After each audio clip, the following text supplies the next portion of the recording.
철도노조가 22일 만에 파업을 전격 처리하고 내일 오전 업무에 복귀하기로 했습니다. 여야가 철도발전소위원회 구성에 합의하면서 파업 철회의 실마리를 찾았습니다. 정부의 수서발 KTX 법인 면허 발급 이후 철도 경쟁체제 도입에 속도가 붙고 있습니다. 경쟁체제 도입 배경과 공항, 지하철 등 국내 경쟁체제 사례 분석했습니다. 여야가 새해 예산안과 국가정보원 개혁 법안을 처리하기로 약속한 시한을 앞두고 막판 진통이 계속되고 있습니다. 고소득자에게 세금을 더 물리는 소득세 최고세율 적용 대상이 대폭 확대됩니다. 부과 기준을 현행 연소득 3억 원 이상에서 1억 5천만 원 이상으로 낮추는 방안이 논의되고 있습니다. 동계올림픽 개최지인 러시아 소치에서 멀지 않은 소도시에서 연쇄 폭탄 테러가 발생해 수십 명이 숨지거나 다쳤습니다. 한 달여 앞으로 다가온 동계올림픽 개막을 앞두고 비상이 걸렸습니다. 아나운서의 파경이나 연예인의 성매매 리스트 같은 헛소문이 증권가 소식지, 이른바 지라시를 통해 확산되면서 사회 불신이 커지고 있습니다. 올 한 해 소문을 그럴듯하게 포장해서 우리 사회를 흔들었던 사례들을 짚어봤습니다. 미국 보건당국이 항균 비누가 인체에 해로울 수 있다고 발표한 이후에 국내에서도 항균 제품의 유해성 논란이 커지고 있습니다. 항균 비누가 세균을 얼마나 잡을 수 있는지 실험해보고 세균을 없애는 것이 항상 건강에 좋은 건지 항균 효과에 이면 취재했습니다. 새해 첫날 해맞이를 앞두고 전국 곳곳의 해맞이 명소에는 미리 일출을 보려는 발길이 이어지고 있습니다. 전셋값은 치솟고 월세는 부담이 커서 서민들의 주거 불안이 심해지고 있습니다. 월세로 공급의 대부분이 날아가니까 정부가 임대주택을 늘려 월세 시대에 대비하는 방향으로 주택 정책을 전환하기로 했습니다. 우리 돈과 일본 엔화 환율이 5년여 만에 장중 한때 100엔당 1,000원이 무너질 정도로 엔화 약세가 지속되고 있습니다. 아베 총리의 엔저 정책으로 일본 수출은 호조인 반면 우리 수출은 비상이 걸렸습니다.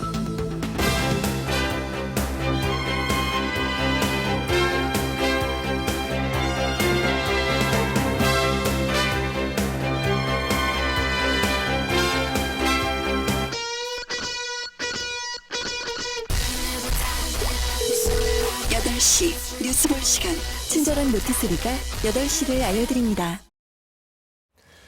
여러분 안녕하십니까? 철도 파업이 22일 만에 끝났습니다. 철도 노조는 내일 오전 업무에 복귀합니다. 철도 노조가 파업을 철회한 이유는 뭔지, 앞으로 전망은 어떤지 오늘 뉴스데스크에서 집중적으로 다뤄보겠습니다. 먼저 박소희 기자입니다. 지난 9일부터 계속돼온 철도 파업이 22일 만에 종료됐습니다. 김명한 철도위원장은 어젯밤 새누리당 김무성 의원, 민주당 박기춘 의원 등과 만나 여야가 논의를 계속하는 조건으로 파업 철회에 합의했다고 밝혔습니다. 철도 분할과 민영화제의 투쟁은 끝나지 않았다. 향후에도 지속적인 투쟁을 전개한다. 파업 참가 노조원들은 내일 오전 9시 결의대회를 끝으로 11시까지 현장에 복귀합니다. 철도노조는 파업 철회와 별도로 오늘 오후 수서발 KTX 법인 면허 무효 소송을 냈습니다.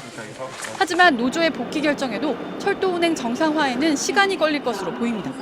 철도 업무의 특성상 직위 해제 상태의 노조원 7,600여 명이 업무에 복귀하기까지는 통상 사흘의 시간이 걸리고 차량과 시설 점검에도 하루 이상이 필요하기 때문입니다.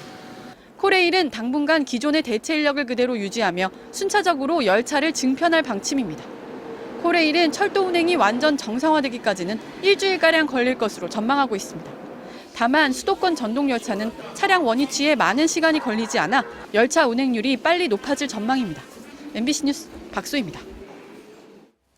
철도 노조가 파업을 철회하는 데 있어서 정치권이 적지 않은 역할을 했습니다. 어젯밤부터 은밀하면서도 긴박하게 움직였는데요. 박영일 기자가 정리했습니다. 여야는 국회 철도 운영 문제를 다룰 소위원회를 구성하기로 합의했으며 이에 따라 철도 노조가 파업을 거둘 것이라고 밝혔습니다. 새누리당 김무성, 민주당 박기춘 의원은 어젯밤 소위 구성안을 협의한 뒤 민주노총의 은신 중인 김명환 철도노조 위원장을 만나 합의를 이뤘습니다. 철도 노조는 국회에서 철도산업발전소위원회를 구성하는 즉시에 파업을 처리하고 현업에 복귀한다. 철도산업발전소위는 여야 4명씩 모두 8명의 위원으로 구성됐으며 위원장은 새누리당 강석호 의원이 맡기로 했습니다. 또 노사장과 민간 전문가가 참여해 운영체계 개편 등 철도 정책 전반을 논의할 방침입니다. 필요한 경우 여야 국토교통부 또 철도공사, 철도 노조, 민간 전문가 등이 참여하는 정책 자문 협의체를 구성한다. 코레일은 국회 합의를 존중한다며 환영한다는 입장을 내놓았고 철도노조는 노사교섭에서도 진전된 결과를 기대한다고 밝혔습니다. MBC 뉴스 박영익입니다. 이렇게 정치권이 중재에 나섰지만 정치권이 나선다고 파업이 쉽게 풀리는 건 아니죠. 철도노조가 파업을 풀기로 결정한 배경과 그 이유가 뭔지 신정현 기자가 분석했습니다.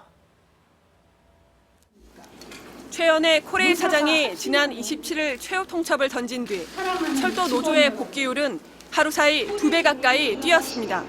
사흘 동안 1,400명에 가까운 인원이 추가로 돌아와 복귀율이 30%에 육박하면서 노조를 압박하는 요인이 됐습니다. 마지막까지 복귀하지 않는 경우 등에 따라서 징계위원회의 처분 결과는 분명한 차이가 있을 것입니다. 국토교통부가 수서발 KTX 법인 면허를 신속히 발급한 것도 영향을 미쳤습니다. 철도 노조가 당초 면허 발급 중단을 전제로 파업에 들어간 상황에서 목표가 사라진 겁니다. 대체 인력 660명의 신규 채용과 추가 채용 방침까지 밝힌 것도 노조에 큰 부담이 된 상황. 여기에 국회 소위원회 구성을 약속한 정치권의 중재가 이루어지면서 일단 철도 민영화라는 의제를 공론화시켰다는 데 의미를 두고 파업 철회 명분으로 삼은 것으로 보입니다. 공공정책 수립에 있어 사회적 대화와 합의가 우선시하는 새로운 전기가 마련된 것입니다. 배수진을 친 듯한 정부의 대응과 파업 장기화로 승객들의 불편이 늘어난 것도 복귀 결정의 배경이 된 것으로 풀이됩니다. MBC 뉴스 신정현입니다. 애초 파업은 수서발 KTX 회사의 출범을 막기 위해서 시작된 건데 결국 예정대로 출범하게 됐습니다. 수서발 KTX가 무엇인지 또 코레일과 경쟁을 통해서 효율성을 달성할 수 있을지 양효걸 기자가 전망해봤습니다. 수서발 KTX는 2016년 개통을 목표로 본격적인 사업 준비에 들어갔습니다. 내년 초 차량 발주, 하반기 인력 채용, 2015년 시운전을 마치면 하루 이용객 4만 6천 명, 서울과 부산, 목포를 오가는 황금 노선으로 탄생합니다. 한국철도 114년 역사에서 처음으로 독점이 깨지면서 코레일과의 경쟁을 통한 효율을 볼 수 있다는 게 정부 계획입니다. 하지만 과제도 있습니다. 자회사를 만들 거면 흑자인 KTX만이 아니라 새마을 무궁화 등 적자 노선도 함께 떼어가야 제대로 된 경쟁이 이루어진다는 겁니다. 이런 알짜배기 수익 노선만 딱 떼서 경쟁하고 나머지 코레일은 그 지방 적자선과 KTX 흑자분을 다 빼앗기면서 경쟁시킨다. 말도 안 되는 발상이죠. 웬만한 가격차가 아니면 승객들이 가까운 KTX를 이용하기 마련이고 철도 요금도 정부가 정하고 있어 경쟁 효과가 기대에 못 미칠 거란 지적도 있습니다. 최연의 코레일 사장도 과거 기고문에서 유라시아 철도 시대를 대비하려면 코레일을 쪼갤 게 아니라 몸집을 키워야 한다고 조언한 만큼 철도 산업 경쟁력 유지도 숙제로 남습니다. MBC 뉴스 양효걸입니다. 네, 좀 더 근본적인 질문으로 들어가 보겠습니다. 그렇다면 정부가 수서발 KTX를 통해서 철도의 경쟁 체제를 도입하려는 이유는 뭘까요? 정동욱 기자가 정리했습니다. 강원 영동선의 한 간이역. 2008년 여객열차 영업이 중단된 이후 화물열차만 간간히 다니고 있습니다. 지난해 이 역의 수입은 100만 원, 영무원 10명의 인건비는 6억 7천만 원으로 수입의 670배에 달합니다. 이런 역들을 유지하기 위해 정부가 매년 쏟는 보조금은 3천억 원. 그런데도 코레일 정직원들은 평균 연봉 7,600만 원인 3급까지는 누구나 자동 승진합니다. 수요가 적은 벽지 노선들을 어떻게 똑같은 고비용 구조로 운영을 하면서 흑자가 날 것으로 기대를 할 수가 있겠습니까? 정부는 경쟁만이 유일한 대안이란 입장입니다. 지금까지는 KTX의 흑자와 정부 보조금으로 다른 부분의 적자를 메꿔 개별 부분의 부실이 드러나지 않았습니다. 하지만 수서발 KTX 자회사가 본격적으로 운영되면 수익 비용 분석을 통해 코레일의 부실을 확인함으로써 적절한 수술과 처방이 가능해진다는 겁니다. 코레일의 매출액 대비 인건비는 46%, 30% 안팎인 외국 철도 회사와의 차이도 보다 명확해질 것으로 보입니다. 코레일과 자회사를 뭉뚱그린 그 전체의 비용 증대보다 두 개로 분리해서 수익이 훨씬 저는 클 거라고 보는 겁니다. 정부는 운임 인하와 서비스 개선, 신규 일자리 창출 등도 경쟁체제 도입이 필요한 이유라며 철도 경쟁체제를 계속 확대해 간다는 방침입니다. MBC 뉴스 정동욱입니다. 그런데 경쟁 체제를 도입하는 게 수소발 KTX가 처음은 아닙니다. 대표적인 게 서울 도시철도 공사인데요. 경쟁 체제 도입 이후에 상황은 어떻게 달라졌는지 민준현 기자가 취재했습니다. 서울 도시철도 공사가 운영하는 지하철 5호선. 8량 길이의 열차 기관사는 단 한 명입니다. 설립 초기부터 1인 운행이 가능한 신형 기관차를 도입해 같은 거리를 기준으로 인원은 서울 메트로의 60%, 영업 비용도 작습니다. 두 곳 모두 서울시 소유 공기업으로 고객 만족도는 10여 년 전보다 2배 가까이 높아졌습니다. 지하철보다 더 편한 게 어디 있어요? 우선 시간 정확하게 지킬 수 있고 약속을 지킬 수 있잖아요. 2003년 공기업 간 경쟁이 시작된 항만 분야의 경우 부산, 인천 모두 지난 3년간 흑자를 기록했습니다. 끊임없는 서비스 경쟁이 원인입니다. 가점을 하게 되면 독점 이익이 발생하고 사회적 후생 손실이 발생합니다. 공기업도 공익을 존중할 수 있으면 효율을 지향하는. 하지만 중복 투자에 따른 비효율성의 우려도 있습니다. 왕십리역에는 역장만 3명, 한 역을 두고 각 철도 회사마다 자기 역장을 배치했습니다.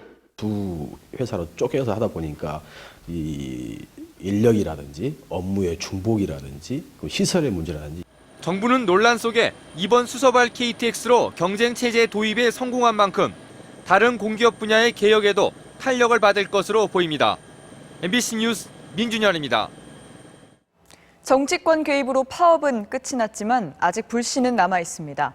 여야와 노사 간 입장 차이로 국회 소위에서 합의안 도출이 쉽지 않고 파업 노조원의 징계도 쟁점입니다. 조현용 기자입니다. 정치권의 합의로 파업은 끝이 났지만 후폭풍은 이제부터 시작입니다. 내일부터 당장 국회 소위가 열리지만 합의점을 찾기는 쉽지 않은 상황입니다.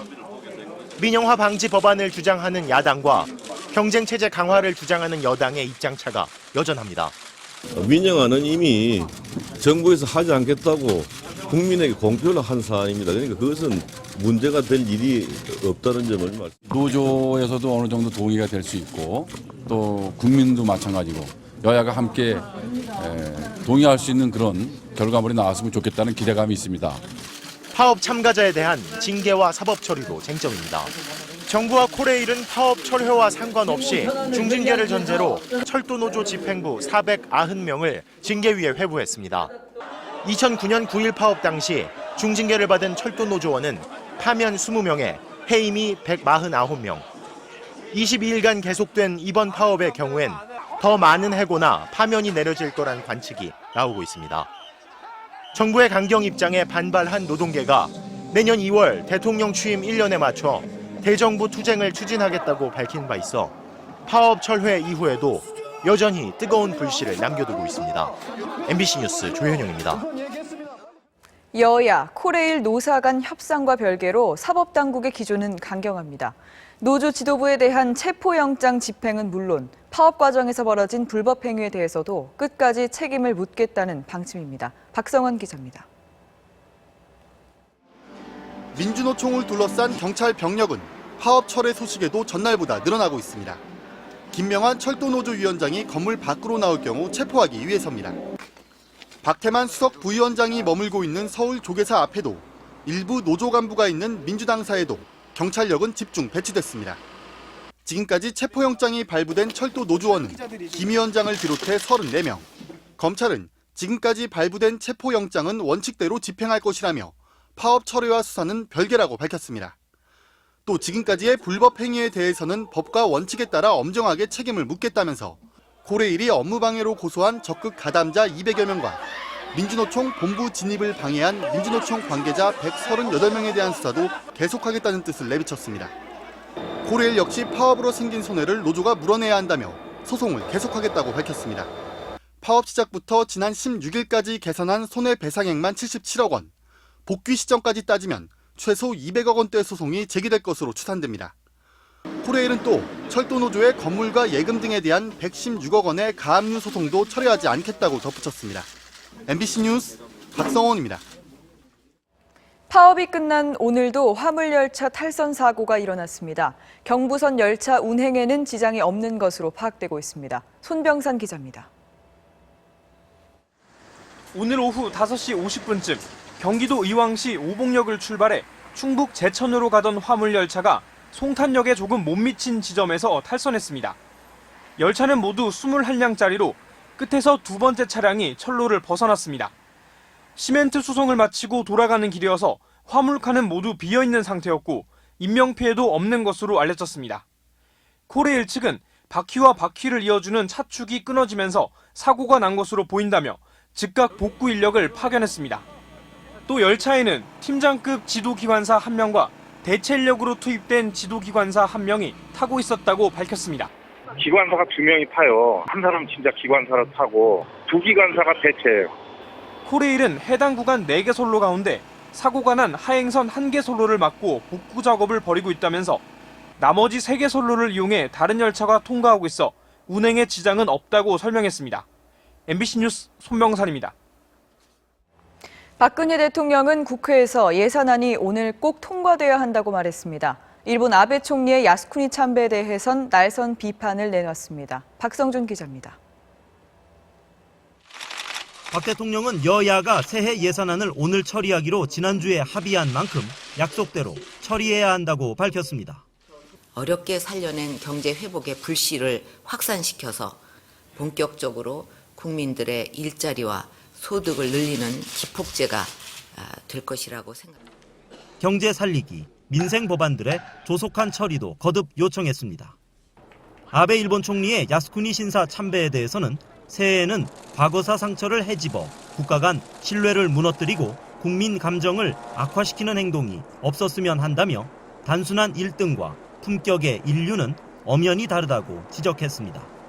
양심에 맞지 않는 행동을 반복한다면 그 나라가 아무리 경제력이 크고 부강하다 하더라도 결코 인류 국가라는 평가를 받을 수 없을 것입니다. 철도 파업 등과 관련해선 비정상을 정상화하는 과정의 아픔에 굴복하거나 적당히 넘어가지 않겠다고 강조했습니다. 박 대통령은 또 개혁 정책과 관련해 SNS 등을 통해 퍼져나가는 유언 비어들을 근절할 수 있도록 대국민 설명에 적극 나서라고 지시했습니다. MBC 뉴스 박성준입니다. 여야가 새해 예산안과 국정원 개혁 법안을 처리하기로 국민과 약속한 기한이 바로 오늘입니다. 하지만 막판 진통이 계속되면서 국회 본회의는 결국 올해 마지막 날인 내일로 미뤄졌습니다.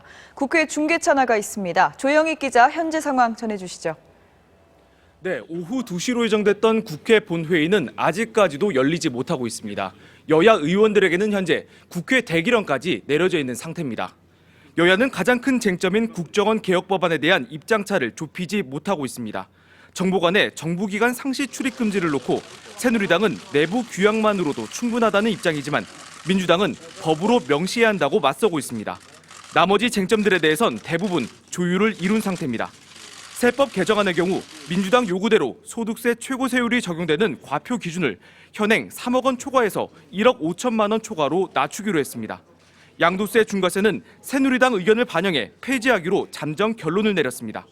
쌀 목표 가격은 앞으로 5년 동안 현행 17만 원에서 18만 8천 원으로 올리기로 했습니다.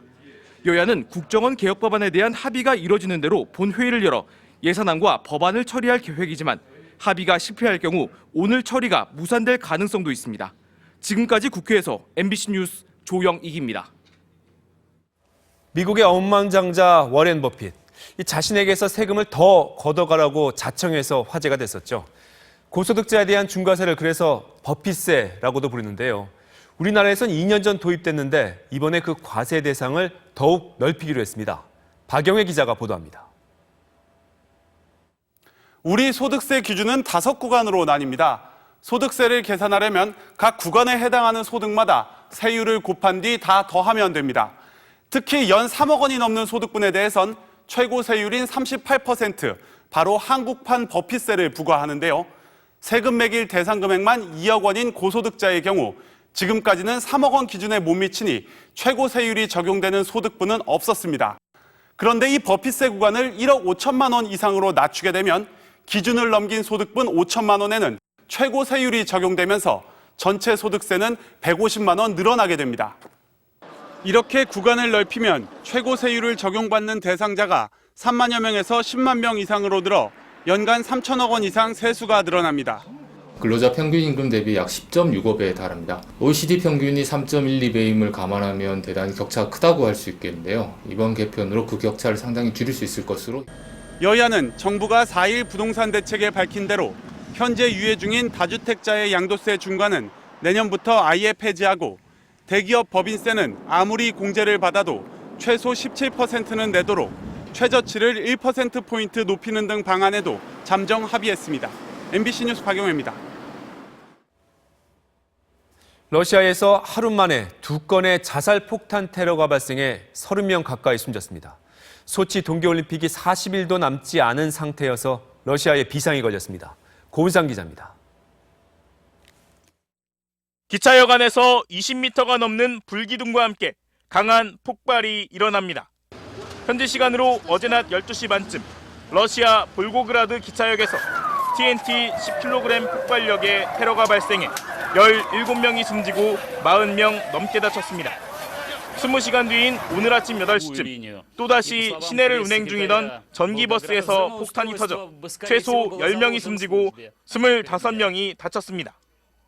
이곳에선 이미 2달 전에도 버스에서 폭탄 테러가 발생해 7명이 숨졌습니다. Скорее всего, речь идет о, что называется, пристрелке перед сочинскими Олимпийскими играми. 러시아 당국은 이번 테러 역시 이슬람 반군의 소행으로 보고 있습니다. 러시아 연방으로부터 완전한 분리 독립을 요구하는 체첸과 다게스탄 반군은 소치 올림픽 방해를 공공연히 선언해 왔습니다. 내년 2월 동계올림픽이 열리는 소치는 이슬람 반군의 거점 지역과 인접해 있어 올림픽 보안에 대한 우려가 높습니다. 러시아 당국은 소치 올림픽을 가장 안전한 올림픽으로 치르겠다고 공언해왔지만 잇따라 테러가 터지면서 당혹스러워하고 있습니다. MBC 뉴스 고은상입니다. 기술은 있지만 돈이 없는 벤처기업에 투자하는 걸 엔젤 투자라고들 하는데요. 이렇게 벤처기업이 엔젤 투자를 받으면 정부도 투자받은 돈만큼을 보조금으로 주고 있는데요. 올해부터 시행된 이 제도를 악용해서 보조금만 챙긴 기업들이 있습니다. 김지만 기자가 보도합니다. 경기도 성남의 벤처기업, 블루투스 기술을 개발하는 이곳에 얼마 전 검찰 수사관이 들이닥쳐 회계 장부를 압수해 갔습니다. 뭐 가지고 갔나요? 자료 같은 거 가져갔어요. 이 업체 대표 옥모 씨는 한 투자자에게 2억 원을 투자받았다며 중소기업청에 서류를 제출하고 지난달 국고 보조금으로 다시 2억 원을 받아냈습니다. 전자와 방송 등 10여 개 업종 벤처기업이 엔젤 투자를 받으면 정부도 투자금만큼을 보조금으로 따로 지원하는 엔젤 매칭 펀드 덕분이었습니다. 하지만 검찰이 확인해보니 이 업체가 투자받았다는 2억 원은 사실은 사채업자한테 잠깐 빌린 돈이었습니다. 2억 원을 빌려 이 돈이 마치 엔젤 투자금인 것처럼 서류를 꾸며 보조금을 신청한 뒤 사흘 만에 이자 1,000만 원까지 얹어 빌린 돈을 갚아버린 겁니다. 투자자들이 냈다가 바로 다시 돌려받는다든지 불법적인 것들이 발견된 것 때문에 아마 수사를 의뢰한 걸로. 이런 수법으로 국고 보조금을 챙겼다가 검찰에 적발된 벤처기업은 모두 9곳. 빼돌린 보조금은 17억 원에 달합니다. 검찰은 중소기업청이 올해만 130개 벤처기업에 280억 원을 지원했지만 실제 투자를 했는지는 주로 서류로 심사했다며 업체 대표 4명과 브로커 2명을 구속했습니다. 검찰은 부당 지원된 정부 보조금을 즉각 환수하라고 중소기업청에 통보하는 한편 담당 공무원들에 대해서도 수사를 확대하고 있습니다. MBC 뉴스 김지만입니다. 건설 현장에서 발생하는 먼지 대부분은 각종 폐기물에서 나오는데요. 폐기물 처리장에는 방진 장치 설치가 의무화돼 있지만 정작 건설 현장에는 아무런 규제도 장치도 없어서 인근 주민들이 피해를 떠안고 있습니다. 조국현 기자가 현장에 다녀왔습니다. 서울의 한 아파트 공사 현장. 굴삭기가 폐기물을 연신 트럭에 옮기고 트럭은 덮개를 하지도 않은 채 움직이기 시작합니다. 이럴 때 발생하는 먼지는 인근 주택가로 고스란히 날아갑니다. 또 다른 건설 현장에선 중장비 한 대가 한쪽 구석에서 먼지를 털어내고 있습니다. 폐기물 더미는 특별한 처리 없이 그냥 쓰레기통에 내던져집니다. 이렇다 보니 건설 현장과 맞닿아 있는 곳에 살고 있는 주민들은 이렇게 창문을 열고 환기를 하기도 어려운 실정입니다. 창틀은 새까맣고 거실도 금세 먼지에 점령됩니다. 작은 방도, 부엌도 상황은 마찬가지입니다. 인체에 치명적인 초미세먼지 농도를 집안에서 측정해보니 49 마이크로그램, 세계 보건기구 기준치의 5배입니다. 그 큰 트럭이 폐기물 잔뜩 싣고 나가다니니까 먼지가 펄럭펄럭 나고 그랬어요. 정부는 최근 건설 폐기물 처리장에는 방진시설 설치를 의무화하는 등 규제를 강화했지만 아직 건설 현장의 먼지는 별다른 규제를 받지 않아 인근 주민들의 안전과 건강이 위협받고 있습니다. MBC 뉴스 조국현입니다. 말도 많고 탈도 많았던 2013년. 올해는 여느 때보다 증권가 정보지, 지라시가 뉴스에 많이 등장했죠. 불신이 소문을 만들어내고 소문은 지라시로 그럴싸하게 포장되면서 다시 불신을 키웠습니다. 엄지인 기자입니다. 지난 3월 강원도의 한 별장에서 건설업자가 로비를 위해 성상납을 했다는 의혹이 제기됐습니다. 마약, 집단 성행위 등 자극적인 말과 함께 전현직 고위공직자 등 30명이 연루됐다며 명단이 떠돌았습니다. 하지만 수사 결과 대부분 사실이 아닌 것으로 드러났습니다. 저 자신은 물론이고 저 가족들은 무슨 잘못이 있어가지고 그런 모욕과 수모를 당해야만 됩니까? 아나운서가 불륜을 들켜 파경에 이르렀다. 여가수가 아이돌과 곧 결혼한다. 소문은 떠들썩했지만 허위로 드러났고 연예인 성매매 리스트라며 10여 명의 이름이 유포돼 연예인들이 잇따라 고소 행렬에 나서기도 했습니다. 파문이 확산되자 검찰은 연예인 실명을 거론하며 상당수는 관계없다는 조사 결과를 서둘러 발표했습니다. 마녀사냥 같은 느낌이 너무 많이 드는 거예요. 너무나도 큰 사건이며. 증권가 정보지, 이른바 찌라시는 소문을 그럴싸하게 포장해 사회를 흔들었고 SNS를 통해 사실처럼 확대 재생산되며 파괴력을 높였습니다. 집권 여당의 유력 정치인도 남북정상회담 회의록을 찌라시에서 봤다고 언급하면서 논란을 키웠습니다. SNS를 통해서 알려지는 내용들은 정설처럼 굳어지는 그런 상황 속에서 불신이 다시 조장되는. 최근엔 헛소문의 피해자들도 적극 대응에 나서 허위 사실을 퍼뜨린 남성이 구속되기도 했습니다. 불신에서 시작된 악성 소문이 정보인 것처럼 퍼져나가며 사회적 흉기로 돌변하는 악순환이 반복되면서 다시 불신을 키우고 있습니다. MBC 뉴스 엄지인입니다.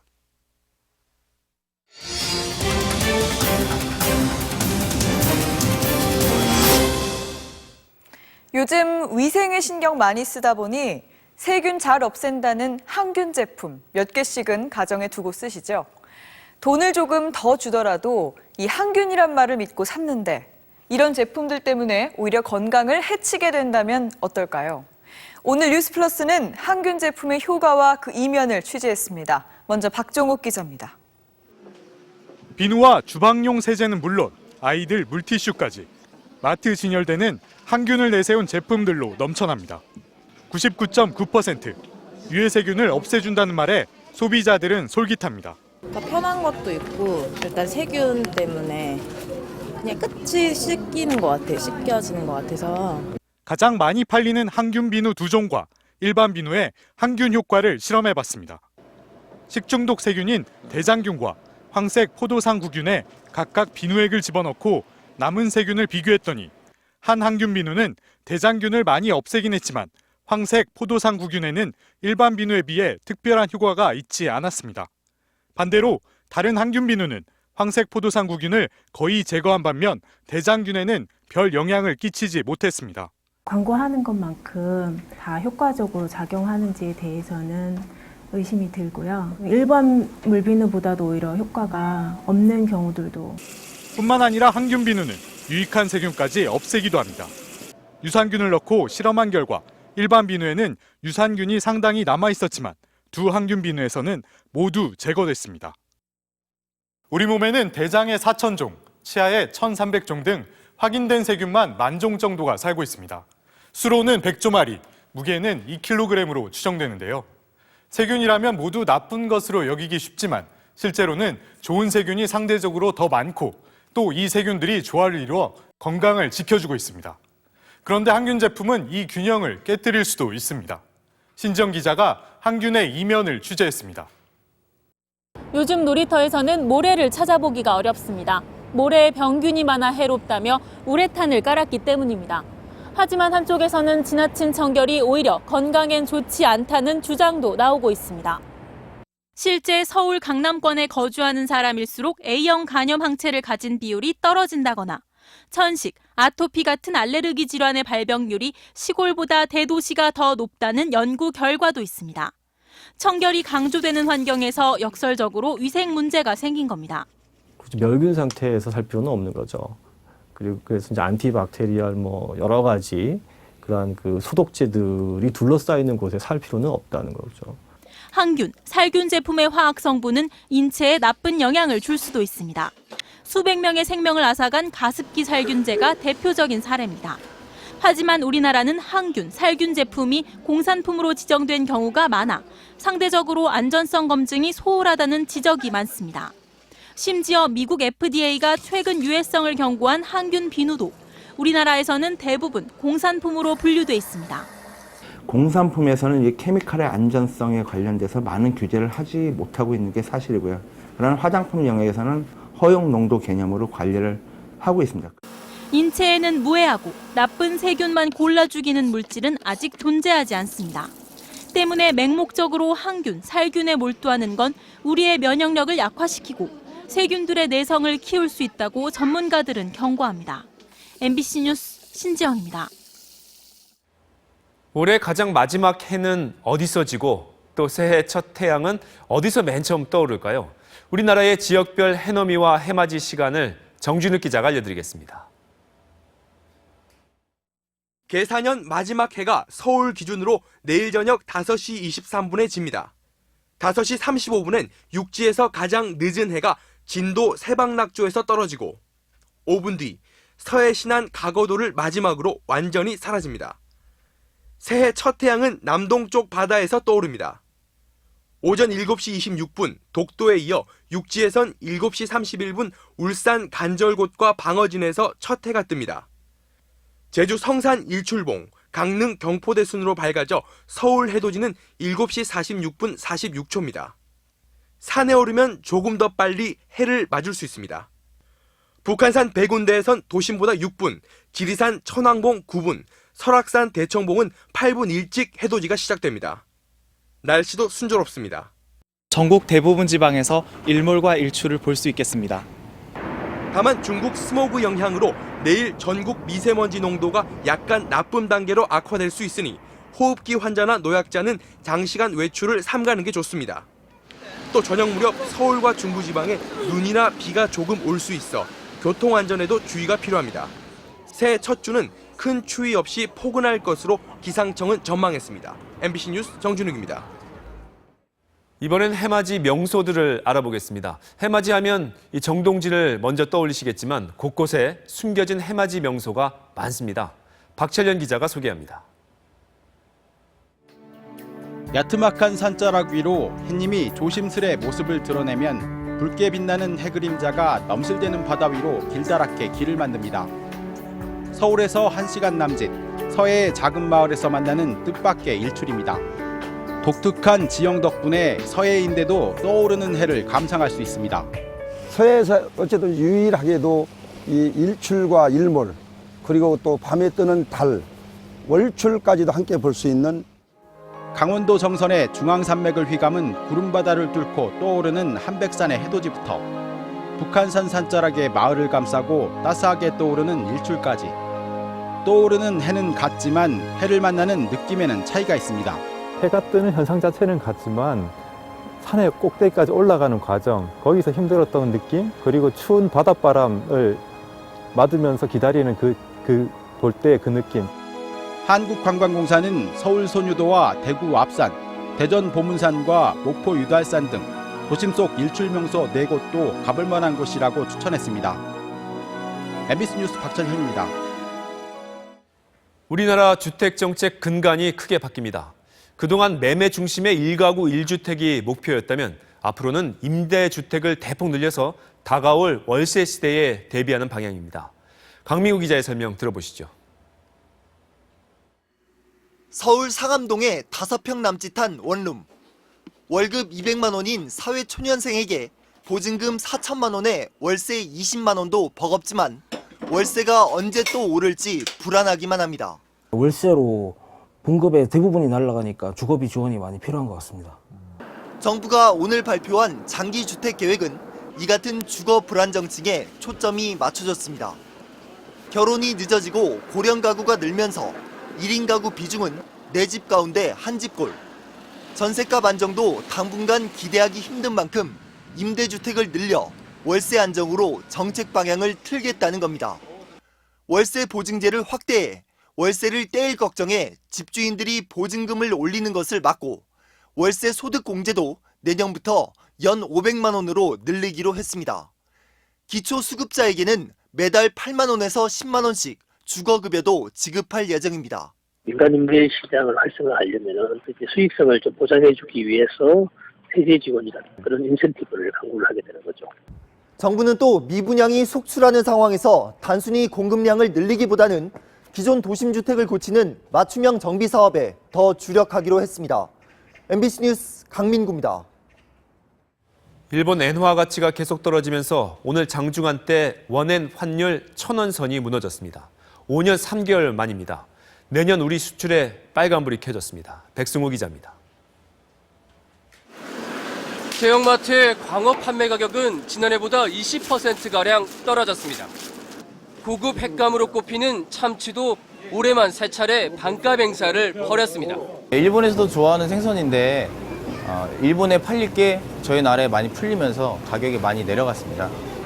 일본 엔화 가치가 떨어지는 엔저가 지속되면서 일본에 팔아도 환율이 떨어진 만큼 손실이 늘자 국내에 싼 가격에 내놓고 있는 겁니다. 원엔 환율은 오늘 개장 직후 1,000원 아래로 떨어지면서 5년 3개월 만에 최저점을 찍었습니다. 올해 초보다 20%가량 하락했습니다.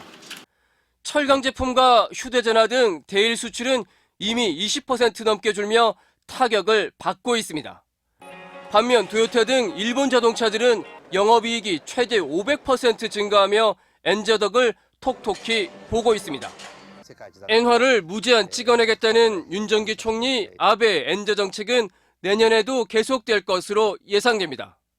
일본 소비세 인상을 앞두고 경기 침체를 예방하는 차원에서 일본은행이 지금보다 좀 더 돈을 풀 걸로 예상이 되기 때문에 엔저가 수입 물가를 낮추는 효과도 있지만 장기화될 경우 수출 발목을 잡아 우리 경제에 부담이 될 전망입니다.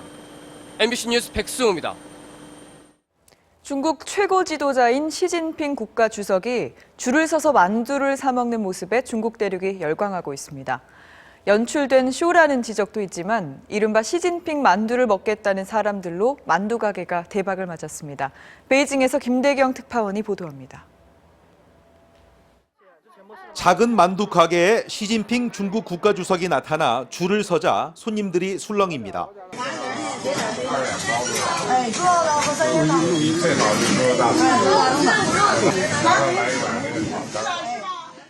21위안, 우리 돈 3,600원을 직접 계산합니다. 식당 한 켠에서 사람들과 어울려 만두를 베어 먹는 소탈한 모습을 당시 손님들이 인터넷에 공개하면서 중국 대륙이 들썩였습니다. 老百姓跟我们国家的领导人是一种鱼水相柔的一种感情。 일회성 쇼일 뿐이라는 부정적인 시각도 있지만 시 주석이 먹었다는 만두를 맛보려는 손님들로 문전성시를 이루고 있습니다. 和老百姓一样吃包子、喝粥、吃这个炒肝，所以我们也要来看看。 평소 시민들에게 깜짝 악수를 청하기도 하는 시 주석은 지난 8월엔 우산을 직접 들고 바지 밑단을 접어 올린 채 노동자들과 대화하는 모습이 공개되기도 했습니다. 부정부패와 사치풍조 척결을 공언한 만큼 대중적 지지를 얻기 위한 시진핑 주석의 친서민 행보는 새해에도 계속될 전망입니다. 베이징에서 MBC 뉴스 김대경입니다. 가보년 새해에는 보름달이 붉게 어두워지는 개기월식과 달 뒤로 다른 행성들이 숨바꼭질하는 희귀한 현상들이 나타난다고 합니다. 2014년 하늘의 우주쇼 미리 보시죠. 이정신 기자입니다. 매일 차고 기우는 흑백의 달이지만 내년 10월에 뜨는 보름달은 좀 다릅니다. 햇빛을 정면으로 가리는 지구 그늘에 보름달이 들어가는 개기월식이 일어나는데 처음엔 어둡다가 완전히 가려지면 색깔이 붉어집니다. 태양 가시광선이 지구를 스치면서 푸른빛과 달리 파장이 긴 붉은 빛은 지구 뒤편으로 휘어 달을 비추기 때문입니다. 3년 만에 나타날 개기월식 붉은 보름달은 10월 8일 저녁 동쪽 하늘에서 2시간 넘게 볼 수 있습니다. 달이 뜬 직후인 6시 15분경이 시작되기 때문에 우리나라에서는 맨눈으로도 아주 보기 좋은 달 뒤에 숨어있던 비행 접시 같은 게 모습을 드러내기도 합니다. 토성입니다. 토성 숨바꼭질은 9월 28일 낮에 천체망원경으로 관측 가능합니다. 새해 첫 보름달은 보름달 중에서도 가장 작은 미니문, 그것보다 13%나 큰 슈퍼문은 8월 11일에 뜹니다. 우주 탐사도 차원이 달라집니다. 달을 넘어 사상 최초로 소행성과 화성까지 인류를 실어보낼 유인 탐사선 오리온5가 내년 9월 지상 5,800km 우주로 올라갔다가 총알의 10배 속도로 귀환하는 시험 비행이 실시됩니다. 지난 11월 발사된 탐사선 메이븐도 내년 9월쯤 화성에 도착해 지구와 닮았던 행성의 과거를 역추적합니다. MBC 뉴스 이정신입니다.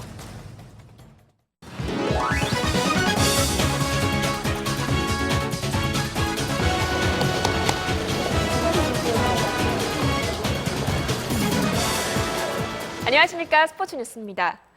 성공적인 시즌에 대형 FA 계약까지 성사시키며 올해를 누구보다 화려하게 보낸 메이저리그 텍사스의 추신수 선수가 오늘 귀국했는데요. 임명현 기자가 전해드립니다.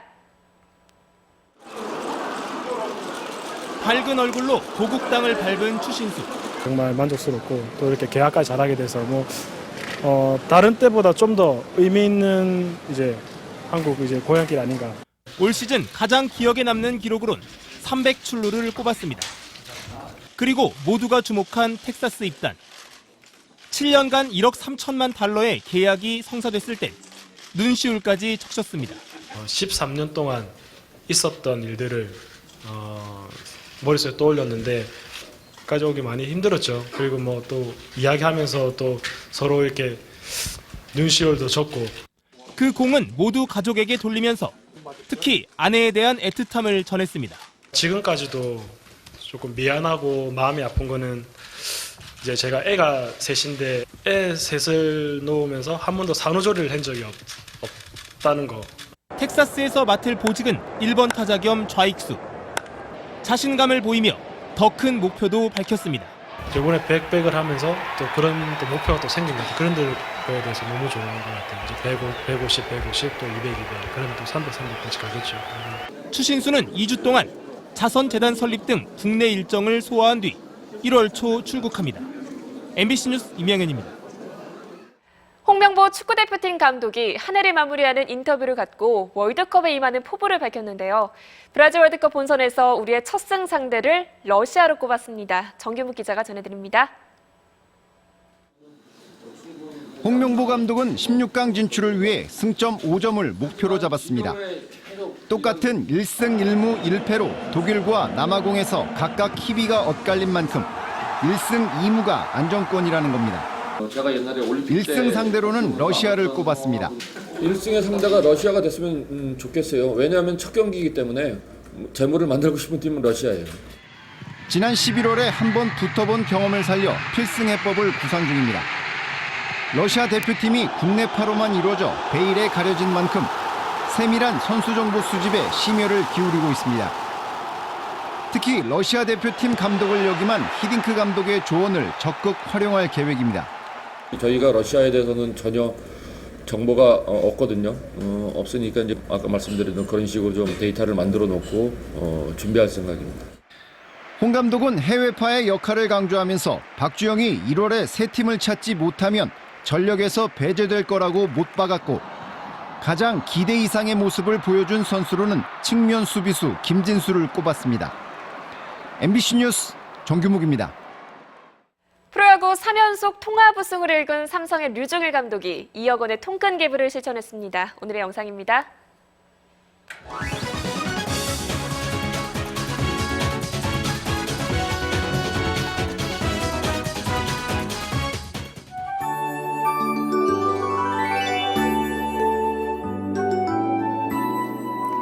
강추위는 물러갔지만 오늘 하늘이 꽤나 뿌했습니다. 서풍을 타고 중국에서 오염물질이 지속적으로 들어왔기 때문인데요. 올해 마지막 날인 내일도 미세먼지를 조심하셔야겠습니다. 오늘은 중부 일부 지방에 국한됐지만 내일은 전국으로 퍼져서 약간 나쁨 수준까지 높아지겠습니다. 해넘이는 오후 5시 4분 독도에서 가장 먼저 시작되겠습니다. 서울은 5시 23분, 가거도가 5시 40분으로 가장 늦게 해가 지겠는데요. 저녁 무렵 서울과 중북부 지방에서 눈이나 비가 조금 오겠지만 강도가 약하고 지속 시간이 짧아서요. 대부분 지방에서 구름 사이로 해가 지는 모습을 볼 수 있겠습니다. 지금도 중부지방 곳곳에는 뿌연 연무가 끼어있고 동해안을 중심으로는 건조한 바람이 불고 있습니다. 내일 우리나라 북쪽으로는 약한 기압골이 지나겠습니다. 전국에 가끔 구름이 끼겠고 늦은 오후부터 밤사이 서울과 중북부 지방에선 눈이나 비가 조금 오겠습니다. 추위는 심하지 않아서 오늘만큼 기온 높아지겠습니다. 서울 영하 1도 예상되고요. 낮 기온은 남부지방 같은 경우 부산 11도, 대구 10도 선까지 높아지겠습니다. 물결은 대부분 바다에서 높게 일겠습니다. 새해 첫날인 모레도 대부분 지방에서 해돋이를 볼 수 있겠습니다. 이어서 세계 날씨입니다.